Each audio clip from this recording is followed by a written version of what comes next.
কোন প্রতিযোগিতায় শিরোপা জেতা বেশি কঠিন, ইউরোপিয়ান চ্যাম্পিয়নশিপ নাকি কোপা আমেরিকা? এক একজনের ভাবনা এক এক রকম। কেউ ইউরোপের ফুটবল শ্রেষ্ঠত্বের আসর ইউরোকে এগিয়ে রাখেন, কেউ ভোট দেন দক্ষিণ আমেরিকার সর্বোচ্চ ফুটবল আসরে কোপা রাখছে। তবে বর্তমান বিশ্ব ও কোপা চ্যাম্পিয়ন আর্জেন্টিনার কোচ লিওনেল স্কলানির ভাবনাটা কিছুটা ভিন্ন। ফ্রান্সের তারকা কিলিয়ান এমবাপ্পে কিছুদিন আগেই বলেছিলেন ইউরো জেতাই সবচেয়ে কঠিন। ওই মন্তব্যের প্রতিক্রিয়ায় আর্জেন্টিনার অধিনায়ক লিওনেল মেসি বলেছিলেন, একাধিকবার বিশ্বকাপ জেতা ব্রাজিল, আর্জেন্টিনা ও উরুগুয়ে না খেলায় ইউরোকে সবচেয়ে কঠিন বলা যুক্তিযুক্ত নয়।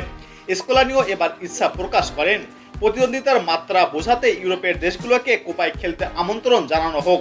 হয়তো হ্যাঁ, আমরা জিততে পারতাম, আমাদের মতে মানের দিক থেকে কাছাকাছি আছি। কোপা আমেরিকা খেলতে কেমন লাগে তা বোঝানোর জন্য ইউরোপিয়ান দলগুলোকে কোপায় আমন্ত্রণ জানানো হলে খুশি হতাম, এবং উল্টোটা দলগুলোকে ইউরোতে আমন্ত্রণ জানানো।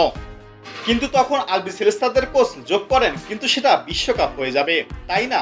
তো দিন শেষে প্রতিবন্ধকতাটা একই রকমের। আমার মনে হয় না খুব বেশি পার্থক্য আছে কোপা আমেরিকা এবং ইউরো চ্যাম্পিয়নশিপের।